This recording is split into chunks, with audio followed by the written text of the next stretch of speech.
Okay, so in this video, I wanted to quickly cover how you guys can install new software onto your VM.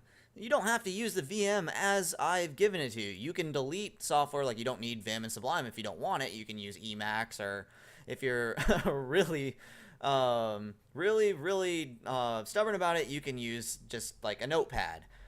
But suppose you want to add new software or remove it. There's two ways that you can do it. You can go to Menu and then Software Manager, and this will force you to type in your password, which I'm going to go ahead and do. And I think that's the right one. There should be Software Manager, System Settings, and then I'm just going to look through this other list. Yes, these are all the packages that are available. They don't actually have oh no, here it is. It is. So you can search through these packages, see if you want to find something. You can also Google for results. Like, say I want to install Eclipse. It'll just search for it, and you can pick the one here that you want to install. But let's go back to these categories, see if we can find something interesting. I should not click on games. I'm doing an educational video. I'm going to click on games because I'm doing an I'm doing an educational video. I can't do that. Let's go to programming. And I've got GCC installed. G++ could be installed. Is there anything in here that sounds like it'd be fun to show? I want something a little bit more fun. Let's look at this. Tux Paint. I don't know it.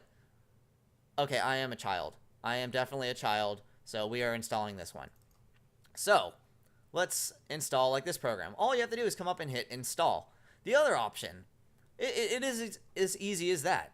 The other option, let's do it from command line, because we are masters of Linux now. Let's do that. Okay, how would we do it? Well, first, you actually have to do what's called sudo, which means you want to do this as a super user. It's the same thing as admin mode or admin access in Windows, or I think sudo is also the root access in Mac. So sudo just specifies that we want to run this with admin privileges, and then we can do apt-get, and then now you can see the different options that we have. I'm going to go ahead and update the things that we have available, SP205, and that'll just show us what packages that we can install. It doesn't actually download or install any packages. You don't have to run that every single time. That's just something that's good to do every few days or so whenever you're running these things. It basically just refreshes your package list. But say I want to install this Tux Paint from command line now.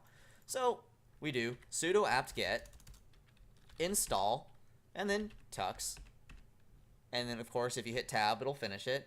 I like Tux Guitar. Tux Guitar is awesome. I've used that in the past when I play guitar. So what you do over here, it'll just go ahead and download and install. It'll ask you for a yes or no, and it'll tell you what other packages it needs for the thing to work. And let's wait for it to finish. 5, 4, 3, 2, 1. And then now it's unpacking it. Now it's actually installing. Woo! Sweet. What else is over here? You can find some really cool stuff on some of these packages. Like, I have a bunch of dev packages on my desktop. I have software for, like, I can take my personal DVDs, rip them onto Linux, and then encode them quickly. And then I actually have a media server at home that I'm running on an old laptop. And that is also hosting a little Linux server that my Roku can connect to. Okay, so I've got that. So we can open that using Tux Guitar, like typing Tux Guitar from command line, which will open up this thing. Or we can go down here and find wherever they decided to put it. Sound and video. Yeah, there's Tux Guitar, VLC, and other stuff. And just cool little software. I wonder if it plays anything. No, I shouldn't do that. I need to stop playing. I'm doing an actual educational video. I am doing education. Okay, so some useful applications that I tend to use. Octave, for instance. You guys may have heard of MATLAB. Octave is the free equivalent of MATLAB, and it's not exactly MATLAB. A lot of the commands are, like I said, are similar, but there is a few syntactic differences. But I recommend learning either Octave or MATLAB. It may not be useful for EE306, but it might be useful for some of your other courses. Other packages that are useful to install, there's Qt Octave. Of course, I already showed you Eclipse. Eclipse is just another IDE that you can use to program in.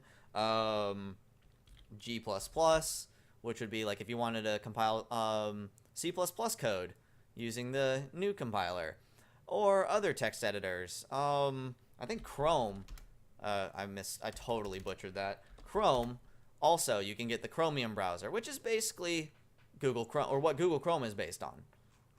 And take some time, search through this, see what the featured packages are, like VLC for video, Skype, of course, Audacity.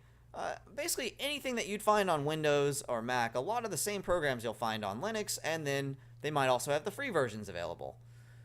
So like for Office, I use LibreOffice to make a lot of the PowerPoints and stuff for this class.